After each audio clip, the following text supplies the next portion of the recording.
ನೋಡಿ, ಇಲ್ಲೊಂದು ಸಮತಲ ದರ್ಪಣ ಇಟ್ಟಿದ್ದೇವೆ. ಸಮತಲ ದರ್ಪಣ ಇಲ್ಲಿಂದ ನಾವೇನ್ ಮಾಡ್ತದಪ್ಪ ಅಂತಂದ್ರೆ ಬೆಳಕಿನ ಕಿರಣಗಳನ್ನು ಬಿಡ್ತದೆ. ಏನ್ ಮಾಡ್ತದನಿ, ಇಲ್ಲಿ ಒಂದು ಲೇಸರ್ ಲೈಟ್ ಸಹಾಯದಿಂದ ಬೆಳಕಿನ ಕಿರಣವನ್ನು ಬಿಡ್ತದನಿ. ಬೆಳಕಿನ ಕಿರಣ ಹಿಂಗೆ ಬಂದದ್ದು ಹಿಂಗೆ, ಹೌದಾ? ಬೆಳಕಿನ ಕಿರಣ ಏನ್ ಮಾಡುತ್ತೆ, ಬಿದ್ದದ್ದು ಈ ಕಡೆ ಹಿಂಗೆ ಬರುತ್ತೆ. ಓಕೆ, ಅಂದ್ರೆ ಇಲ್ಲಿ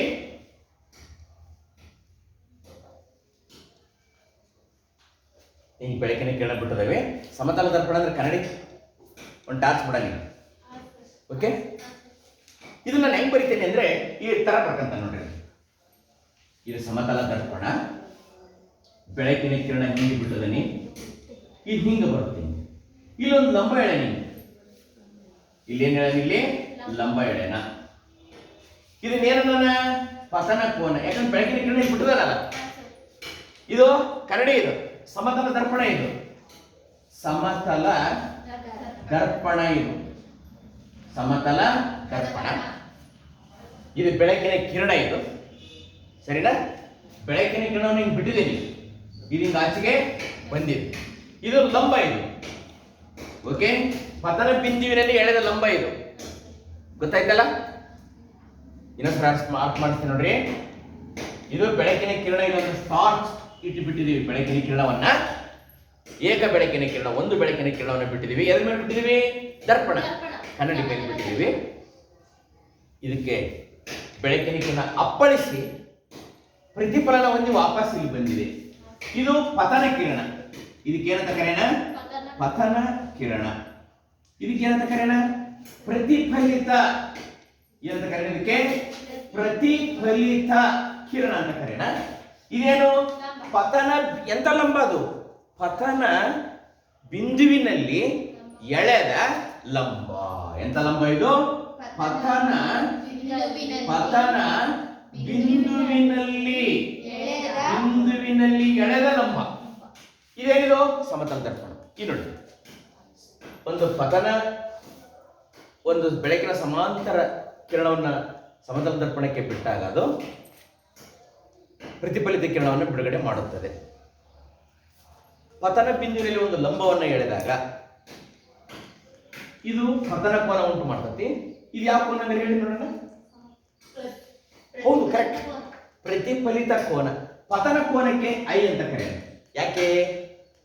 ಕೋನ್ ಆಫ್ ಇಂಡೆಕ್ಸ್. ಪ್ರತಿಫಲಿತ ಕೋನಕ್ಕೆ ಆರ್ ಅಂತ ಕರೆಯೋಣ. Cone of reflex. ಅದಕ್ಕೆ ಐ ಆರ್ ಅಂತ ಕರೆಯೋಣ.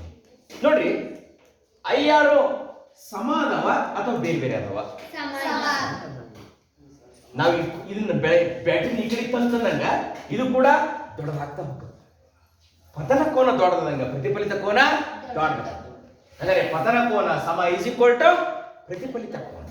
ಎರಡನೇ ನಿಯಮ, ಪತನ ಕಿರಣ, ಪ್ರತಿಫಲಿತ ಕಿರಣ, ಲಂಬ ಒಂದೇ ಸಮತಲದಲ್ಲಿ ಇವೆ. ಇವೆರಡು ನಿಯಮ ಬರೆದ್ರೆ ಸಾಕು. ಕೇಳಿದೆ ಪರೀಕ್ಷೆ, ಬಹಳ ಸಾರಿ ಕೇಳಿದೆ. ಓಕೆ, ಹಾಗಾದ್ರೆ ಏನು?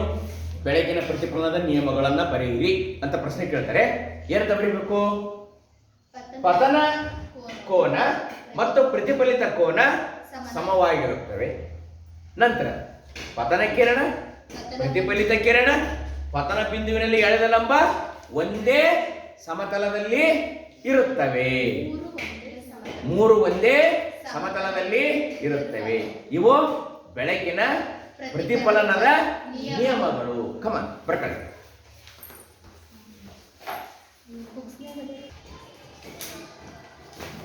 ವಿದ್ಯಾರ್ಥಿಗಳೇ, ಗೋಳೀಯ ದರ್ಪಣಗಳೆಂದ್ರೆ ಏನು? ಇಲ್ಲ, ನಿಮಗೆ ಎರಡು ಗೋಳೀಯ ದರ್ಪಣಗಳನ್ನು ತೋರಿಸ್ತೇನೆ. ಏನು ಕಾಣಿಸ್ತದವಲ್ಲ? ಕಾಣಿಸ್ತದವಲ್ಲ? ಹೆಂಗ್ ಕಾಣಿಸ್ತದವು? ನಾನು ಆಗಲೇ ಹೇಳಿದ್ದು ಸಮತಲ ದರ್ಪಣ. ಪ್ರತಿಫಲಿಸುವ ಮೇಲ್ಮೈ ಏನಾಗಿದೆ? ಸಮತಲವಾಗಿದೆ. ಉದಾಹರಣೆ, ಮನೆ ಕನ್ನಡಿ ಆ ಸಮತಲ ಆಗಿತ್ತ, ನಿಂಗೆ ಗುಬ್ಬಿ ಅಥವಾ ತಗ್ಗಿದ್ದಂಗಿದೆಯ, ಅದಕ್ಕೆ ಸಮತಲ ದರ್ಪಣ ಅಂತ ಕರೆದು. ಹೌದಾ? ಪ್ರತಿಫಲನದ ನಿಯಮಗಳನ್ನು ಅಧ್ಯಯನ ಮಾಡಿದ್ವಲ್ಲ, ಅವು ಸಮತಲ ದರ್ಪಣ. ಉದಾಹರಣೆ ಕನ್ನಡಿ. ಇವು ಹೆಂಗಿದಾವೆ ನೋಡ್ರಿ, ಹಾಗೆ ನೋಡ್ರಿ. ಪ್ರತಿಫಲಿಸುವ ಮೇಲ್ಮೈ ಏನಾಗಿದಾವೆ? ಗೋಳಾಕಾರವಾಗಿದೆ. ಹೆಂಗಿದಾವೆ? ಗೋಳಾಕಾರವಾಗಿದೆ. ಪ್ರತಿಫಲಿಸುವ ಮೇಲ್ಮೈ ಹೆಂಗಿದಾವೆ? ಗೋಳಾಕಾರವಾಗಿದೆ. ಇಲ್ಲಿ ಅದೇ ತರ ಇದೆ ನೋಡಿ, ಗೋಳಾಕಾರವಾಗಿದೆ. ಇಲ್ಲಿ ಒಂದು ತೋರಿಸ್ತೀನಿ, ಮತ್ತೆ ಯಾವ್ದು ತೋರಿಸ್ತೀನಿ? ಒಳಮುಖ ಆಗಿದೆ. ಪ್ರತಿಫಲಿಸುವ ಮೇಲ್ಮೈ ಒಳಮುಖವಾಗಿದ್ದರೆ ನೋಡಿ, ಒಳಮುಖ ಐತಿ, ಅದನ್ನ ಏನಂತ ಕರೀತಾರೆ? ನಿಮ್ನ ದರ್ಪಣ ಅಂತ ಕರೀತಾರೆ. ಏನಂತ ಕರೀತಾರೆ? ನಿಮ್ನ ದರ್ಪಣ. ಹಾಗಾದ್ರೆ ಗೋಳೆ ದರ್ಪಣಗಳಂದ್ರೇನು? ಪ್ರತಿಫಲಿಸುವ ಮೇಲ್ಮೈ ಗೋಳಾಕಾರವಾಗಿದ್ದರೆ ಅವುಗಳನ್ನ ಏನಂತ ಕರೀತಾರೆ? ಗೋಳೀಯ ದರ್ಪಣಗಳು ಅಂತ ಕರೀತಾರೆ. ಒಂದೇ ವಾಕ್ಯ ಮುಗೀತಾ? ಗೋಳೀಯ ದರ್ಪಣಗಳಂದ್ರೇನು? ಪ್ರತಿಫಲಿಸುವ ಮೇಲ್ಮೈ ಗೋಳಾಕಾರದಲ್ಲಿ ಇದ್ದರೆ ಅವುಗಳನ್ನ ಗೋಳೀಯ ದರ್ಪಣಗಳು ಎನ್ನುವರು. ಮತ್ತೆ ಅದ್ರಿಗೆ ಎರಡು ಪ್ರಕಾರ ಬರ್ತದವ. ಏನು? ಪ್ರತಿಫಲಿಸುವ ಮೇಲ್ಮೈ ಒಳಮುಖವಾಗಿ ಬಾಗಿದ್ದರೆ ಹಿಂಗ ಬಾಗಿರ್ಬೇಕು. ಒಳಮುಖ ನೋಡ್ರಿ, ಒಳಮುಖ ಬಾಗೈತೆ, ಹೌದಾ? ಹಿಂಗ ಬಾಗೈತೆ ನೋಡ್ರಿ, ಅದೇ ಒಳಮುಖ ಹಿಂಗ ಬಾಗೈತೆ, ಹೌದಾ? ಇಲ್ಲ ಬೆಳಕಿನ ಕಿರಣ ನೀವು ಬಿಟ್ವಿ ಅಂತ ಅಂದ್ರೆ ಇದ್ರ ಮೇಲೆ ಇಲ್ಲಿ ಒಂದು ಬೆಳಕಿನ ಕಿರಣ ಇದೆ, ಇಲ್ಲೊಂದು ಬೆಳಕಿನ ಕಿರಣ ಹಿಂಗ್ ಬಂತು ಅಂತಂದ್ರೆ ಏನಾಗುತ್ತೆ? ಪ್ರತಿಫಲಿಸಿ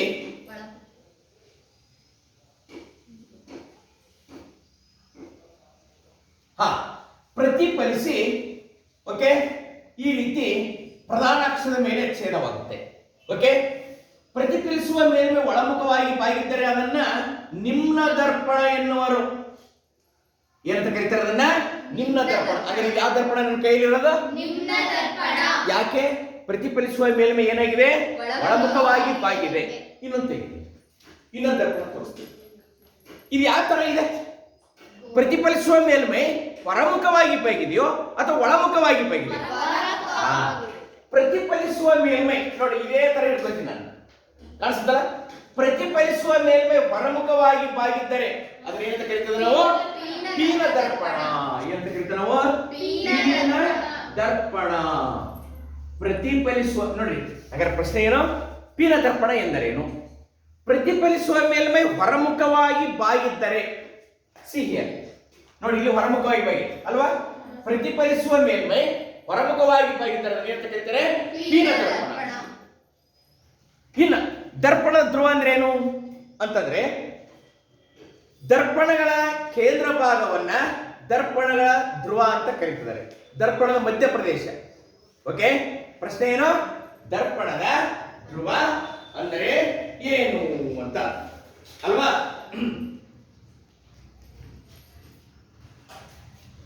ನೋಡಿ, ದರ್ಪಣದ ಪ್ರತಿಫಲಿಸುವ ಮೇಲ್ಮೈಯ ಕೇಂದ್ರ ಭಾಗ, ಇದು ಕೇಂದ್ರ, ಇದು ಪೀನ ದರ್ಪಣದ ಕೇಂದ್ರ. ಇದು ಯಾವ ದರ್ಪಣದ ಕೇಂದ್ರ? ಮಧ್ಯ ತಿನ್ನೋದು ನಿಮ್ನ ದರ್ಪಣ. ಇಲ್ಲಿ ಕೇಂದ್ರ ನೋಡಿ, ಇದು ನಿಮ್ನ ದರ್ಪಣದ ಕೇಂದ್ರ. ಇದು ಕೇಂದ್ರ ಕರೀತಾರೆ ದರ್ಪಣದ ಧ್ರುವ ಅಂತ ಕರೀತಾರೆ. ಇದನ್ನ ಪಿ ಅಂತ ಗುರುತು ಮಾಡ್ತಾರೆ. ಇದು ಕೂಡ ದರ್ಪಣದ ಧ್ರುವ ಪಿ. ಇದು ನಿಮ್ನ ದರ್ಪಣದ ಧ್ರುವ, ಪೀನ ದರ್ಪಣ ಧ್ರುವ. ದರ್ಪಣ ಧ್ರುವ ಅಂದ್ರೆ ಏನು? ದರ್ಪಣದ ಪ್ರತಿಫಲಿಸುವ ಕೇಂದ್ರ ಬಿಂದುವನ್ನ ಏನಂತ ಕರೀತದೆ ನಾವು? ದರ್ಪಣದ ಧ್ರುವ ಎಂದು ಕರೆಯುತ್ತೇವೆ. ಕಮಾನ್, ಅವೆರಡು ಪಾಯಿಂಟ್ಸ್ ಪ್ರಕಟ. ಪ್ರಶ್ನೆ ಏನು?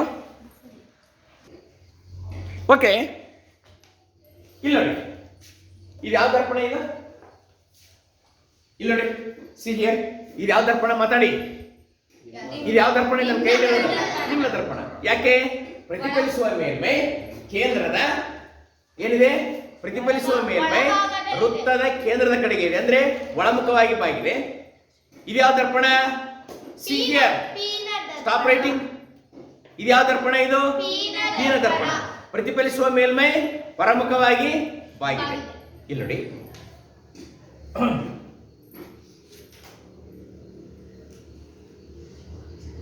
ದರ್ಪಣವು ವೃತ್ತದ ಒಂದು ಭಾಗವಾಗಿದೆ. ಈಗ ನೋಡಿ, ಈ ಕಡೆ ನೋಡಿ, ಅಲಕ್ಷೀಯ ಇದೇನು ದರ್ಪಣ ಅಂತ ಏನ್ ಹೇಳ್ತೇವೆ ನಾವು? ಇದು ಪೀನ ದರ್ಪಣ, ನಿಮ್ನ ದರ್ಪಣ. ಇದು ನನ್ನ ಕೈಯಲ್ಲಿರೋದೇನು? ನಿಮ್ನ ದರ್ಪಣ. ದರ್ಪಣವು ವೃತ್ತದ ಒಂದು ಭಾಗವಾಗಿ ಇದನ್ನು ನಾವು ಬೆಳೆಸಿದ್ರೆ ವೃತ್ತ ಆಗ್ತಾನೆ ನೋಡಿ. ಇಲ್ಲಿ ಸಿ ಇಯರ್, ಅಲಕ್ಷೀಯ ಇದನ್ನ ನಾನು ಬೆಳೆಸ್ತಾ ಇದ್ದೀನಿ, ವೃತ್ತ ಆಗ್ತಾ ಇತ್ತು ನೋಡಿ. ಈ ತುದಿನ ಬೆಳೆಸ್ತಾ ಇದ್ದೀನಿ, ವೃತ್ತ ಆಗ್ತಾ ಇತ್ತು ಅಲ್ವಾ? ಈ ವೃತ್ತದ ಕೇಂದ್ರ ಇದಾಗುತ್ತೆ, ಹೌದಾ? ದರ್ಪಣವು ವೃತ್ತದ ಒಂದು ಭಾಗವಾಗಿದೆ. ಆದ್ದರಿಂದ ದರ್ಪಣದ ವೃತ್ತದ ಕೇಂದ್ರವನ್ನ ವಕ್ರತಾ ಕೇಂದ್ರ ಎನ್ನುವರು. ಏನಂತ ಕರೀತಾರಂತೆ? ವಕ್ರತಾ ಕೇಂದ್ರ. ವಕ್ರತಾ ಕೇಂದ್ರ. ಇದನ್ನ ಸಿ ಅಂತ ಗುರುತು ಮಾಡ್ತಾರೆ. ಇದನ್ನ ಏನಂತ ಗುರುತು ಮಾಡ್ತಾರೆ? ಸಿ ಅಂತ ಗುರುತು ಮಾಡ್ತಾರೆ. ಹಾಗಾದ್ರೆ ಇಲ್ಲಿ ಪೀನ ದರ್ಪಣ, ಇಲ್ಲಿ ವಕ್ರತಾ ಕೇಂದ್ರ ಎಲ್ಲಿದೆ ನೋಡೋಣ. ಇದನ್ನ ಬಳಸೋಣ. ಇಲ್ಲಿ ಬೆಳೆಸಿದ್ವಿ ಹಿಂಗೆ ಅಲ್ವಾ? ನೋಡಿ, ವೃತ್ತವನ್ನ ಬೆಳೆಸಿದ್ವಿ. ಹಾಗಾದ್ರೆ ಪೀನ ದರ್ಪಣದ ವಕ್ರತಾ ಕೇಂದ್ರ ಎಲ್ಲಿದೆ? ಈ ಭಾಗದಲ್ಲಿ ಇದೆ. ವಕ್ರತಾ ಕೇಂದ್ರ ಸಿ ಅಂತ ಗುರುತು ಮಾಡಿದ್ವಿ. ಹಾಗಾದ್ರೆ ಇಲ್ಲಿ ನೋಡಿ ವಿದ್ಯಾರ್ಥಿಗಳೇ, ಇದು ನಿಮ್ನ ದರ್ಪಣ ಅಂದ್ರೆ ನಿಮ್ನ ದರ್ಪಣದಲ್ಲಿ ವಕ್ರತಾ ಕೇಂದ್ರ ದರ್ಪಣದ ಮುಂದೆ ಇರುತ್ತದೆ. ಪೀನ ದರ್ಪಣದಲ್ಲಿ ವಕ್ರತಾ ಕೇಂದ್ರ ದರ್ಪಣದ ಹಿಂದೆ ಇರುತ್ತದೆ. ಅರ್ಥ ಆಯ್ತಲ್ಲ? ಹಾಗಾದ್ರೆ ವಕ್ರತಾ ಕೇಂದ್ರ ಅಂದ್ರೆ ಏನು? ದರ್ಪಣವು ವೃತ್ತದ ಒಂದು ಭಾಗವಾಗಿರುತ್ತದೆ. ದರ್ಪಣದ ವೃತ್ತದ ಕೇಂದ್ರವನ್ನೇ ವಕ್ರತಾ ಕೇಂದ್ರ ಎನ್ನುವರು. ಅದನ್ನ ಸಿ ಅಂತ ಗುರುತು ಮಾಡ್ತಾರೆ. ನಿಮ್ನ ದರ್ಪಣದಲ್ಲಿ ವಕ್ರತಾ ಕೇಂದ್ರವು ದರ್ಪಣದ ಮುಂದೆ ಇರುತ್ತದೆ. ಪೀನ ದರ್ಪಣ, ಪೀನ ದರ್ಪಣದಲ್ಲಿ ದರ್ಪಣದ ಕೇಂದ್ರವು ದರ್ಪಣದ ಹಿಂದೆ ಇರುತ್ತದೆ. ಓಕೆ, ಸಿ ಅಂತ ಗುರುತು ಮಾಡಿದ್ರು. ಪ್ರಶ್ನೆ ಬರ್ಕಡ್ರಿ. ವಕ್ರತಾ ಕೇಂದ್ರ ಎಂದರೇನು? ವಿದ್ಯಾರ್ಥಿಗಳೇ, ಇಲ್ಲಿಂದ ಇಲ್ಲಿಗೆ ದೂರ ಏನಂತ ಕರಿತೀರಿ? ಹಾಗೆ ಸ್ವಲ್ಪ ರೇಖೆಗಣಿತನ ನೆನಪು ಮಾಡ್ಕೊಳ್ಳಿ. ಇದು ದರ್ಪಣದ ಧ್ರುವ, ಇದು ದರ್ಪಣದ ವಕ್ರತಾ ಕೇಂದ್ರ. ಇಲ್ಲಿಂದ ಇಲ್ಲಿಗಿರ್ತಕ್ಕಂಥ ದೂರವನ್ನು ಏನಂತ ಕರಿತಿದ್ದೀರಿ? ದರ್ಪಣದ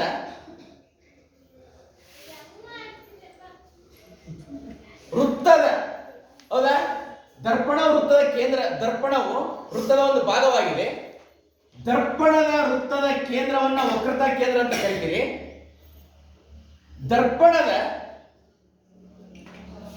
ವೃತ್ತದ ತ್ರಿಜ್ಯವನ್ನ ಏನಂತ ಕರಿತೀವಿ ನಾವು? ದರ್ಪಣದ ತ್ರಿಜ್ಯ ಅಂತ ಕರಿತೇವೆ.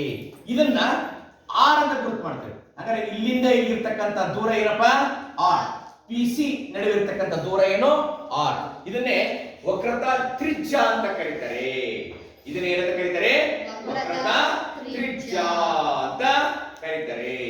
ದರ್ಪಣದ ವಕ್ರತಾ ತ್ರಿಜ್ಯ ಅಂತ ಕರೀತಾರೆ. ಹಾಗಾದ್ರೆ ದರ್ಪಣದ ವಕ್ರತಾ ತ್ರಿಜ್ಯ ಅಂದ್ರೆ ಏನು? ದರ್ಪಣದ ವೃತ್ತದ ತ್ರಿಜ್ಯವನ್ನ ಏನಂತ ಕರೀತಿದ್ದೇವೆ? ದರ್ಪಣದ ವಕ್ರತಾ ತ್ರಿಜ್ಯ. ಅದು ಯಾವ ಅಕ್ಷರದಿಂದ ಗುರುತು ಮಾಡ್ತಿದ್ದೇವೆ? ಆರ್. ಇಲ್ಲಂದ್ರೆ ವಕ್ರತಾ ತ್ರಿಜ್ಯ ಎಲ್ಲಿಂದ ಎಲ್ಲಿಗೆ ದೂರ ಆಯ್ತು? ಪಿ ದರ್ಪಣದ ಧ್ರುವ, ಸಿ ವಕ್ರತಾ ಕೇಂದ್ರ. ಈ ನಡುವಿನ ದೂರವೇ ಏನಾಯ್ತು? ಪಿ ಸಿ ಈಸ್ ಈಕ್ವಲ್ಸ್ ಏನಂತ ಬರೆಯೋಣ? ಆರ್. ಹೌದಾನೆ? ಪಿ ಸಿ ನಡುವಿನ ದೂರ ಆರ್ ಆಗಿದೆ. ಇಲ್ಲಿ ಕೂಡ ಪಿ ಸಿ ನಡುವಿನ ದೂರ ಏನಾಗಿದೆ? ಆರ್ ಆಗಿದೆ. P C is equals R. ಈಗ ನೋಡಿ, ಇದು ನಿಮ್ನ ದರ್ಪಣ. ನಿಮ್ನ ದರ್ಪಣದ ಮೇಲೆ ಇಲ್ಲಿ ನೋಡಿ ಹಲವು ಸಮಾಂತರ ಬೆಳಕಿನ ಕಿರಣಗಳನ್ನ ಬಿಟ್ಟಾಗ ಎಲ್ಲಾ ಬೆಳಕಿನ ಕಿರಣಗಳು ಏನಾಗ್ತದವೆ? ಪುನಃ ಪ್ರತಿಫಲಿಸ್ತವೆ, ಹೌದಾ? ಆದರೆ ಒಂದು ಬೆಳಕಿನ ಕಿರಣ ಮಾತ್ರ ಪ್ರತಿಫಲಿಸಲ್ಲ. ಅದೇ ತರ ಪೀನ ದರ್ಪಣದಲ್ಲಿ ಕೂಡ ಎಲ್ಲಾ ಬೆಳಕಿನ ಕಿರಣಗಳನ್ನ ಬಿಟ್ಟಾಗ ಎಲ್ಲಾ ಬೆಳಕಿನ ಕಿರಣಗಳು ಪ್ರತಿಫಲಿಸ್ತವೆ, ಒಂದು ಬೆಳಕಿನ ಕಿರಣ ಪ್ರತಿಫಲಿಸಲ್ಲ. ಅದು ಯಾವ್ದದು? ಯಾಕೆ ಪ್ರತಿಫಲಿಸಲ್ಲ ಅಂದ್ರೆ ದರ್ಪಣದ ಧ್ರುವದ ಮೂಲಕ ಹಾದು ಹೋಗುವ ಬೆಳಕಿನ ಕಿರಣ ಪ್ರತಿಫಲಿಸಲ್ಲ. ಆ ಬೆಳಕಿನ ಕಿರಣವನ್ನು ಏನಂತ ಕರಿತೀವಿ? ಪ್ರಧಾನಾಕ್ಷ ಅಂತ ಕರಿತೀವಿ. ಕೇಳಿದರೆ ಇದನ್ನ ಪರೀಕ್ಷೆಗೆ ಪ್ರಧಾನಾಕ್ಷ ಎಂದರೇನು? ಇಲ್ಲ ನೋಡಿ, ದರ್ಪಣದ ಧ್ರುವದ ಮೇಲೆ ಹಾದು ಹೋಗುವ ಬೆಳಕಿನ ಕಿರಣ ಸಮಾಂತರ ಬೆಳಕಿನ ಕಿರಣ ಪ್ರತಿಫಲಿಸುವುದಿಲ್ಲ. ಆ ಸಮಾಂತರ ಬೆಳಕಿನ ಕಿರಣವನ್ನೇ ಏನಂತ ಕರಿತದೆ? ನಾವು ಪ್ರಧಾನಾಕ್ಷ ಅಂತ ಕರಿತೀವಿ. ಏನು ಸರಿ ಹೇಳೋಣ? ಪ್ರಧಾನಾಕ್ಷ ಅಂದ್ರೆ ಏನು? ದರ್ಪಣದ ಧ್ರುವದ ಮೇಲೆ ಹಾದು ಹೋಗುವ ಸಮಾಂತರ ಬೆಳಕಿನ ಕಿರಣವನ್ನೇ ಪ್ರಧಾನಾಕ್ಷ ಎನ್ನುತ್ತೇವೆ. ಅರ್ಥ ಆಯ್ತಾ? ಇದು ನಿಮ್ನ ದರ್ಪಣದ ಪ್ರಧಾನಾಕ್ಷ, ಇದು ಪೀನ ದರ್ಪಣದ ಪ್ರಧಾನಾಕ್ಷ. ಇದು ಯಾವ್ದಿದು? ಪೀನ ದರ್ಪಣದ ಪ್ರಧಾನಾಕ್ಷ. ಅರ್ಥ ಆಯ್ತಾ? ಬರ್ಕಟ್ ಪ್ರಶ್ನೆ ಏನಪ್ಪ ಅಂತಂದ್ರೆ, ಓಕೆ, ಪ್ರಧಾನಾಕ್ಷ ಅಂದ್ರೆ ಏನಪ್ಪ ಅಂತಂದ್ರೆ ದರ್ಪಣದ ವಕ್ರತಾ ಕೇಂದ್ರ ಮತ್ತು ದರ್ಪಣ ಧ್ರುವದ ಮೂಲಕ ಹಾದು ಹೋಗುವ ಸರಳ ರೇಖೆಯನ್ನ ಪ್ರಧಾನಾಕ್ಷ ಎನ್ನುವರು. ಗೊತ್ತಾಯ್ತಾ? ಇದು ದರ್ಪಣಕ್ಕೆ ಅಥವಾ ದರ್ಪಣ ಧ್ರುವಕ್ಕೆ ಲಂಬವಾಗಿರುತ್ತದೆ.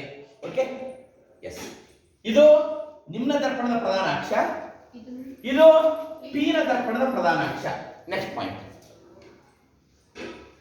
ನಿಮ್ನ ದರ್ಪಣದ ಮೇಲೆ ಬಿದ್ದ ಬೆಳಕಿನ ಕಿರಣಗಳು ಪ್ರಧಾನಾಕ್ಷದ ಮೇಲೆ ಒಂದು ಬಿಂದುವಿನ ಮೇಲೆ ಕೇಂದ್ರೀಕರಿಸುತ್ತವೆ. ಅದನ್ನೇ ಸಂಗಮ ಬಿಂದು ಎಂದು ಕರೆಯುತ್ತಾರೆ. ನೋಡಿ, ಅದೇ ಇದು ಈ ಬೆಳಕಿನ ಕಿರಣ ಇಲ್ಲಿ ಬಂದು ಇಲ್ಲಿ ಛೇದ ಆಗಿದೆ, ಅದೇ ಇಲ್ಲಿ ಬಂದು, ಅದೇ ಪ್ರಧಾನಾಕ್ಷ. ಈ ಬೆಳಕಿನ ಕಿರಣ ಹಿಂಗ್ ಬಂದು ಇಲ್ಲಿ ಸಂಗಮವಾಯಿತು, ಈ ಬೆಳಕಿನ ಕಿರಣ ಹಿಂಗ ಬಂದು ಸಂಗಮ ಆಯ್ತು, ಈ ಬೆಳಕಿನ ಕಿರಣ ಇಲ್ಲಿ ಬಂದು ಸಂಗಮ ಆಯ್ತು. ಇಲ್ಲಿ ನೋಡಿ, ದರ್ಪಣದ ಮೇಲೆ ಬಿದ್ದಂತ ಬೆಳಕಿನ ಕಿರಣಗಳು ಪ್ರಧಾನಾಕ್ಷದ ಮೇಲೆ ಒಂದು ಬಿಂದುವಿನಲ್ಲಿ ಸಂಗಮವಾಗುತ್ತವೆ. ಇದನ್ನೇನಂತ ಕರೀತಾರೆ? ಸಂಗಮ ಬಿಂದು ಎಂದು ಕರೆಯುತ್ತಾರೆ. ಏನಂತ ಕರೀತಾರೆ? ಅದಕ್ಕೆ ಸಂಗಮ ಬಿಂದು. ಇದನ್ನೇನಂತ ಕರೆಯನೆ? ಎಫ್ ಅಂತ ಕರೆಯನೆ. ಏನಂತ ಕರೆಯೋಣ? ಅದನ್ನು ಅಷ್ಟು ಎಫ್ ಅಂತ ಕರೆಯೋಣ. ಈ ಕಡೆ ನೋಡಿ, ಇನ್ನ ಸರಿ ಹೇಳ್ತೇನೆ. ದರ್ಪಣದ ಮೇಲೆ ಬಿದ್ದಂತ ಬೆಳಕಿನ ಕಿರಣಗಳು ಪ್ರಧಾನಾಕ್ಷದ ಮೇಲೆ ಒಂದು ಬಿಂದುವಿನಲ್ಲಿ ಕೇಂದ್ರೀಕೃತವಾಗುತ್ತವೆ ಅಥವಾ ಸಂಗಮವಾಗುತ್ತವೆ. ಇದನ್ನೇ ಸಂಗಮ ಬಿಂದು ಎಂದು ಕರೆಯುತ್ತಾರೆ. ಇದರ ಸಂಕೇತ ಎಫ್. ಓಕೆ, ಇದು ನಿಮ್ಮ ದರ್ಪಣದ್ದಾಯ್ತು.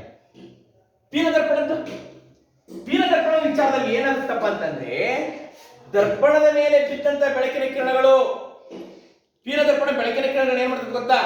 ಕೇಂದ್ರೀಕರಿಸುತ್ತ ವಿಕೇಂದ್ರೀಕರಿಸುತ್ತ. ನಿಮ್ನ ದರ್ಪಣ ಕೇಂದ್ರೀಕರಿಸತಿ, ಪೀನ ದರ್ಪಣ ಏನ್ ಮಾಡ್ತತಿ? ವಿಕೇಂದ್ರೀಕರಿಸತಿ ಅಲ್ವಾ? ಹೆಂಗ್ ವಿಕೇಂದ್ರೀಕರಿಸತಿ ಅಂತಂದ್ರೆ, ದರ್ಪಣದ ಹಿಂಭಾಗದ ಒಂದು ಬಿಂದುವಿನಿಂದ ಬಂದಂತಿವೆಯೋ ಎಂಬಂತೆ ಭಾಸವಾಗುವಂತೆ ವಿಕೇಂದ್ರೀಕರಿಸುತ್ತೆ. ಹೆಂಗೆ? ಇಲ್ಲ, ಇದು ಇಲ್ಲಿ ಬರ್ಬೇಕಂತ ಹೇಳಿ ಏನಾಯ್ತು?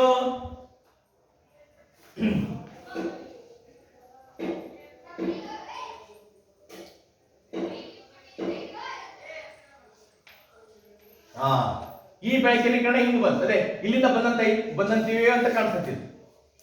ಅದಕ್ಕೆ ನಾನು ಡಾಟೆಡ್ ಲೈನ್ ಇಂದ ಬರ್ತದೆ. ಈ ಬೆಳಕಿನ ಕಿರಣ ಇಲ್ಲಿಂದ ಬಂದಂತಿದೆಯೋ ಅಂತ ಹಿಂಗ್ ಏನೋ ವಿಕೇಂದ್ರೀಕರಣ ಬರ್ತದೆ. ಈ ಬೆಳಕಿನ ಕಿರಣ ಹಿಂಗ್ ಹೋಗಿದ್ದ ಇಲ್ಲಿಂದ ಬಂದಂತಿದೆಯೋ ಎಂಬಂತೆ ಹಿಂಗ್ ವಿಕೇಂದ್ರೀಕರಣ ಬರ್ತದೆ. ಈ ಬೆಳಕಿನ ಕಿರಣ ನೋಡಿ, ಈ ಬೆಳಕಿನ ಕಿರಣ ಹಿಂಗ್ ಹೋಗಿದ್ದು ಇಲ್ಲಿಂದ ಬಂದಂತಿದೆಯೋ ಎಂಬಂತೆ ಹಿಂಗ್ ವಿಕೇಂದ್ರೀಕರಣಗೊಳ್ತದೆ. ಓಕೆ, ಇಲ್ಲಿ ನೋಡಿ, ಬಹಳ ಇಂಟ್ರೆಸ್ಟಿಂಗ್ ಇದೆ ಇದು. ಪೀನ ದರ್ಪಣ ತನ್ನ ಮೇಲೆ ಬಿದ್ದಂತ ಬೆಳಕಿನ ಕಿರಣಗಳನ್ನ ದರ್ಪಣದ ಹಿಂಭಾಗದ ಒಂದು ಬಿಂದುವಿನಿಂದ ವಿಕೇಂದ್ರೀಕರಿಸಿದೆಯೇನೋ ಎಂಬಂತೆ ವಿಕೇಂದ್ರೀಕರಿಸುತ್ತದೆ. ಈ ಬಿಂದುವನ್ನೇ ಏನಂತ ಕರೀತೇವೆ ನಾವು? ಸಂಗಮ ಬಿಂದು ಎಂದು ಕರೆಯುತ್ತೇವೆ. ಇದನ್ನ ಎಫ್ ಅಂತ ತೋರಿಸ್ತಾರೆ. ಹೌದಾ? ಇಲ್ಲಿ ನಿಮ್ನ ದರ್ಪಣದಲ್ಲಿ ಸಂಗಮ ಬಿಂದು ದರ್ಪಣದ ಮುಂಭಾಗದಲ್ಲಿದೆ, ಇದೆ ಎಫ್. ಪೀನ ದರ್ಪಣದಲ್ಲಿ ಸಂಗಮ ಬಿಂದು ದರ್ಪಣದ ಹಿಂಭಾಗದಲ್ಲಿದೆ. ನೋಡ್ರಿ ಎಷ್ಟು ಉಲ್ಟಾ ಇದೆ ನೋಡ್ರಿ, ಅಲ್ವಾ? ಓಕೆ, ಹಾಗಾದ್ರೆ ಸಂಗಮ ಬಿಂದು ಅಂದ್ರೆ ಏನು?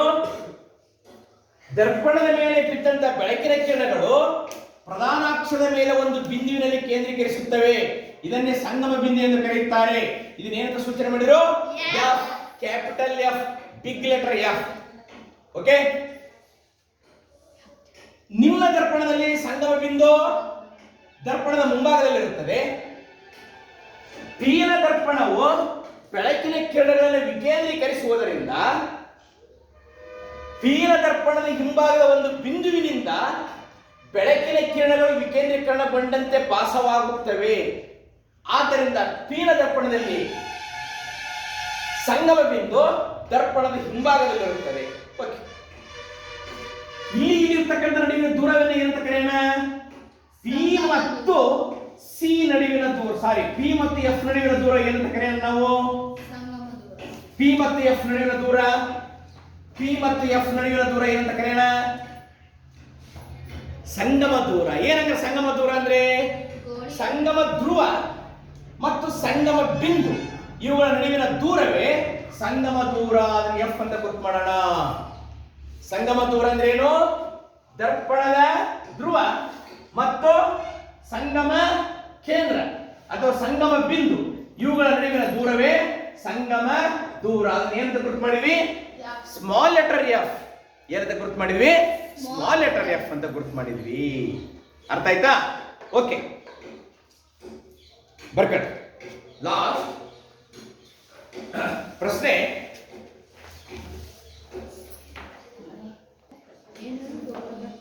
ಇಲ್ಲ ನೋಡಿ ವಿದ್ಯಾರ್ಥಿಗಳು, ಇದು ಯಾವ ದರ್ಪಣ ಹೇಳಿ ನೋಡೋಣ. ಯಾವ ದರ್ಪಣ ಇದು? ಪ್ರತಿಫಲಿಸುವ ಮೇಲ್ಮೈ ಒಳಮುಖವಾಗಿ ಬಗಿದೆ. ಯಾವ ದರ್ಪಣ ಇದು? ಮಾತಾಡಿ ಮಾತಾಡಿ.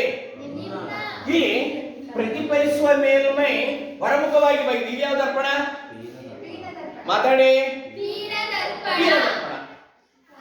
ಪ್ರತಿಫಲಿಸುವ ಮೇಲ್ಮೈಯ ದರ್ಪಣದ ಪ್ರತಿಫಲಿಸುವ ಮೇಲ್ಮೈಯ ವ್ಯಾಸವನ್ನ ಅಪರ್ಚರ್ ಅಂತ ಕರೀತಾರೆ. ಪ್ರಶ್ನೆ ಬರುತ್ತೆ ನಿಮಗೆ, ಅಪರ್ಚರ್ ಅಂದ್ರೆ ಏನು ಅಂತ. ಇದನ್ನ ಎಂಎನ್ ಅಂತ ಗುರುತು ಮಾಡ್ತಾರೆ. ಏನಂತ ಗುರುತು ಮಾಡ್ತಾರೆ ಇದನ್ನ? ಎಂಎನ್. ಈ ಕಡೆ ಕೇಳಿ, ಅಪರ್ಚರ್ ಅಂದ್ರೆ ಏನು? ಏನಂತದು?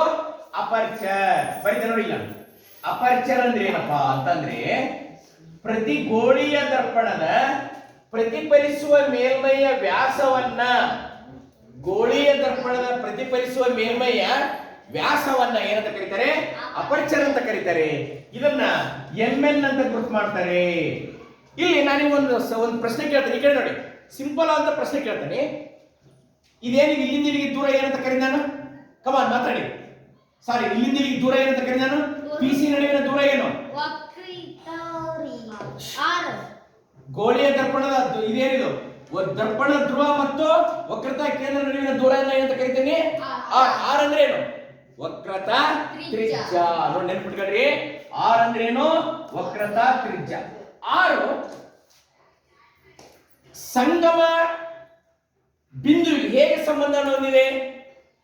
ಆರ್ ಈ ಸಂಗಮ ದೂರಕ್ಕೆ ಹೇಗೆ ಸಂಬಂಧ ಹೊಂದಿದೆ? ನೋಡಿ ನೋಡಿ, ಇಲ್ಲಿಂದ ಇಲ್ಲಿಗೆ ಇರ್ತಕ್ಕಂಥ ದೂರವನ್ನು ನಾವು ಆರ್ ಅಂತ ಕರೀವಿ. ಇದು ಎಫ್ ಅಂದ್ರೆ ಸಂಗಮ ಬಿಂದು, ಸ್ಮಾಲ್ ಎಫ್ ಅಂತಂದ್ರೆ ಸಂಗಮ ದೂರ. ಈಗ ಏನಂದ್ರೆ ಈ ಸಂಗಮ ದೂರಕ್ಕೂ ಆರ್ ಇರ್ತಕ್ಕಂಥ ನಡುವಿನ ವ್ಯತ್ಯಾಸ ಏನು ಹೇಳಿ ನೋಡೋಣ. See here Darpana Dhruva P ಮತ್ತು ಎಫ್ ಇದರ ಎಷ್ಟರಷ್ಟಿದೆ? ಆರು. ಈ ಕಡೆ ನೋಡಿ, ಪಿ ಮತ್ತು ಎಫ್ ಇದು ಸಂಗಮ ದೂರ ಸ್ಮಾಲ್ ಎಫ್ ಅಂತ ಗುರುತು ಮಾಡಿದ್ವಿ ನಾವು ಅಲ್ವಾ? ಇದನ್ನ ಏನಂತ ಗುರುತು ಮಾಡಿದ್ವಿ ನಾವು? Small F. ಇಲ್ಲಿಂದ ಇಲ್ಲಿಗಿರ್ತಕ್ಕಂಥ ದೂರವನ್ನ ಸ್ಮಾಲ್ ಎಫ್ ಅಂತ ಗುರುತು ಮಾಡಿದ್ವಿ. ಆದ್ರೆ ಆರ್ ಅಂದ್ರೆ ಏನು? ವಕ್ರತಾ ತ್ರಿಜ್ಯ. ಇಲ್ಲಿಂದ ಇಲ್ಲಿಗೆ ಐತಿಲ್ಲ. ಅಂದ್ರೆ ಇವೆರಡರ ನಡುವಿನ ದೂರ ಏನು? ಆರ್ ಎಷ್ಟರಷ್ಟು ಇದೆ? ಎಫ್ ನ ಎಷ್ಟರಷ್ಟು ಇದೆ? ಆರ್ ಎಫ್ ರ ಎಷ್ಟರಷ್ಟಿದೆ? ಕರೆಕ್ಟ್ ಉತ್ತರ. ಎಫ್ ರ ಎರಡರಷ್ಟು ಇದೆ. ಹೌದಾನೆ?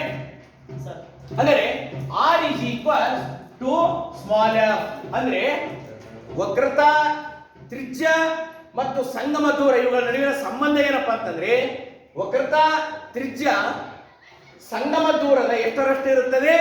ಎರಡರಷ್ಟು ಇರುತ್ತದೆ. ಇಲ್ಲ ಇದೆ ನೋಡಿ, ಇಲ್ಲದೆ ಇಲ್ಲಿಂದ ಇಲ್ಲಿಗೆ 6 ಆಗಿದೆ. ಸಂಗಮ ದೂರ ಎಷ್ಟಿದೆ? ಇಷ್ಟ ಇದೆ. ಅದರ ಅರ್ಧದಷ್ಟಿದೆ. ವಕ್ರತಾ ತ್ರಿಜ್ಯದ ಅರ್ಧದಷ್ಟಿದೆ ಸಂಗಮ ದೂರ ಸ್ಮಾಲ್ ಎಫ್. 6 ಸಂಗಮ ದೂರದ ಎರಡರಷ್ಟಿದೆ ವಕ್ರತಾ ತ್ರಿಜ್ಯ.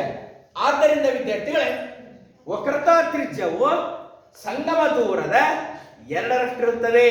ಪ್ರಶ್ನೆ ಏನು ಕೇಳ್ತಾರೆ ಗೊತ್ತಾ? ವಕ್ರತಾ ತ್ರಿಜ್ಯ ಮತ್ತು ಸಂಗಮ ದೂರ, ಎಫ್ ಅಂದ್ರೆ ಸಂಗಮ ದೂರ ತಾನೆ, ಇವೆರಡರ ನಡುವಿನ ಸಂಬಂಧ ಬರೆಯಿರಿ ಅಂತ ಕೇಳ್ತಾರೆ. ಏನು ಬರೀಬೇಕು ನೀವು? ವಕ್ರತಾ ತ್ರಿಜ್ಯ ಸಂಗಮ ದೂರದ ಎಷ್ಟರಷ್ಟಿರುತ್ತದೆ? ಎರಡರಷ್ಟಿರುತ್ತದೆ. ಸಮೀಕರಣ ಏನು? R is equals 2 small F. Small F ಅಂತ ಅರ್ಥ ಆಯ್ತಲ್ಲ? ಬರ್ತಾರೆ ಪ್ರಶ್ನೆ. ಅಪರ್ಚರ್ ಎಂದರೇನು?